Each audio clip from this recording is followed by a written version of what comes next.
Pasangan Ganjar Pranowo dan Mahfud MD diketahui menjadi paslon yang mengeluarkan dana paling besar untuk melakukan kampanye Pilpres 2024 dibandingkan Prabowo Gibran dan Anies Muhaimin.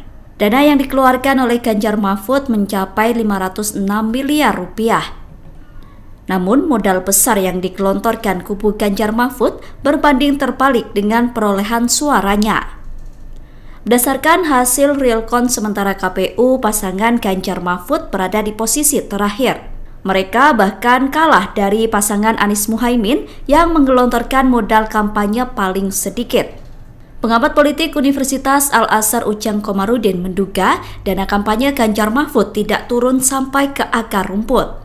Ujang menduga dana kampanye Ganjar Mahfud justru dinikmati para elit tim sukses, yaitu Tim Pemenangan Nasional atau TPN. Dengan dana yang fantastis, Ujang menilai pasangan Ganjar Mahfud harusnya bisa memenangkan Pilpres. Namun ternyata dana yang besar tidak membuat pasangan calon menang. Ujang mengatakan dana kampanye tersebut tergantung pada efektivitasnya. Jika dana tersebut tepat sasaran, maka bisa membantu dalam memenangkan paslon.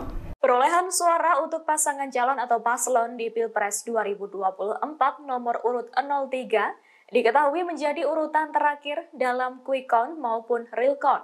Padahal Komisi Pemilihan Umum atau KPU telah mengumumkan laporan penerimaan dan pengeluaran dana kampanye atau LPPDK Ganjar Pranowo Mahfud MD memiliki pengeluaran paling banyak dibanding dua paslon lainnya untuk berkampanye. Adapun total pengeluaran Ganjar Mahfud untuk kampanye yang dilaporkan sekira 506 miliar rupiah lebih. Terkait hal itu, pengamat politik dari Universitas Al-Azhar Ujang Komarudin memberi komentar. Pada Kamis 7 Maret 2024, Ujang menduga modal kampanye besar yang dimiliki Ganjar Mahfud tidak turun sampai ke akar rumput atau rakyat. Namun justru dinikmati para elit tim sukses atau tim ses, yaitu Tim Pemenangan Nasional atau TPN. Padahal Ujang menilai dana kampanye yang fantastis tersebut bisa memenangkan Ganjar Mahfud dalam kontestasi Pilpres 2024. Namun hal itu tergantung asas efektivitas, tepat sasaran atau tidak. Meski Ujang menganggap dana kampanye yang besar bisa memenangkan Ganjar Mahfud, dirinya tetap menilai dibuntutinya kampanye Ganjar Mahfud oleh Presiden Jokowi menjadi faktor utama kekalahan pasangan ini.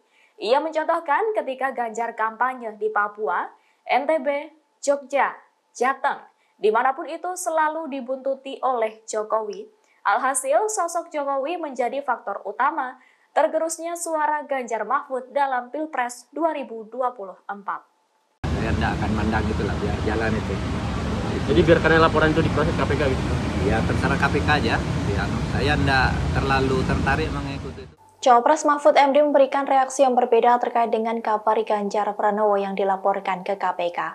Menurutnya, laporan tersebut tidak ada kaitannya dengan politisasi. Sementara Tim Pemenangan Nasional atau TPN Ganjar Mahfud memberikan reaksi sebaliknya. Hal ini disampaikan oleh Mahfud MD di hadapan awak media pada Jumat 8 Maret 2024. Ia menuturkan dirinya tidak menganggap laporan terhadap Ganjar ke KPK sebagai bentuk politisasi. Meski begitu, ia mengaku tidak tertarik menanggapi kasus pelaporan Ganjar ini. Sebab saat ini situasi politik tengah dihadapkan oleh keduanya sebagai capres dan cawapres. Namun Mahfud MD mengaku sudah berkomunikasi dengan Ganjar Pranowo terkait pelaporan dugaan gratifikasi tersebut. Ganjar pun telah membantah hal itu kepada Mahfud MD. Pernyataan berbeda pun disampaikan oleh juru bicara Tim Pemenangan Nasional atau TPN Ganjar Mahfud, Chiko Hakim. Chiko menyebut bahwa pelaporan itu sebagai gerakan politik dan bukan suara murni gerakan yang menegakkan keadilan. Hal itu diungkapkan oleh Chiko kepada wartawan pada Selasa 5 Maret 2024 lalu. Chiko menduga gerakan politik itu menandakan ketidaksukaan pihak-pihak tertentu kepada sosok Ganjar. Sebab Ganjar adalah sosok yang pertama kali menggulirkan rencana hak angket untuk menyelidiki kecurangan pemilu 2024. Soal Pak Ganjar dilaporkan ke KPK itu oleh Ketua IPW yang juga kader PSI, ada yang memandang ini politisasi gitu. Gimana memandang itu? Saya tidak akan mandang itulah, biar jalan itu. Jadi biarkan laporan itu diproses KPK gitu? Ya terserah KPK aja. Ya, saya tidak terlalu tertarik mengikuti itu karena situasi politiknya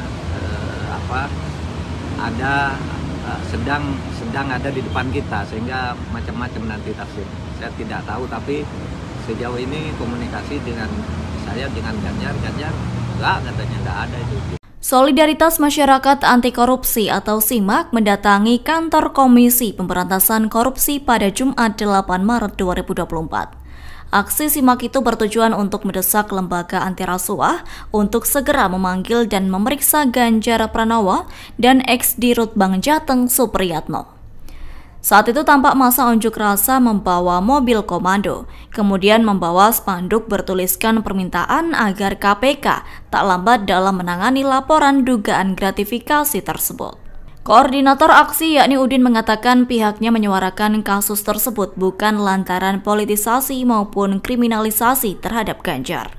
Yakni aksi yang dilakukannya tak ada kaitannya dengan politik lantaran pemilu 2024 sudah berakhir. Menurutnya, ia mendesak KPK terkait kasus Ganjar karena hal itu murni masalah hukum. Udin menyatakan dugaan gratifikasi yang dilakukan Dirut Bank Jateng dan Ganjar Pranowo sangat merugikan negara. Terkini Udin mengancam akan membawa massa lebih banyak lagi apabila KPK lambat dalam memproses Ganjar Pranowo. Sebagai informasi, Indonesia Police Watch atau IPW melaporkan Ganjar dan Supriyatno selaku ex-Dirut Bank Jateng atas dugaan penerimaan gratifikasi hingga 100 miliar rupiah, yakni menerima gratifikasi berupa cashback dari perusahaan asuransi. Ketua IPW Sugeng Teguh Santoso mengatakan nilai cashback tersebut diduga sekira 16% yang dibagikan untuk 3 pihak. Rinciannya 5% untuk operasional Bank Jateng, 5,5% untuk pemegang saham Bank Jateng, yakni yang terdiri dari pemerintah atau kepala daerah, dan 5,5% untuk pemegang saham pengendali Bank Jateng. Ganjar Pranowo dilaporkan ke Komisi Pemberantasan Korupsi oleh Indonesia Police Watch.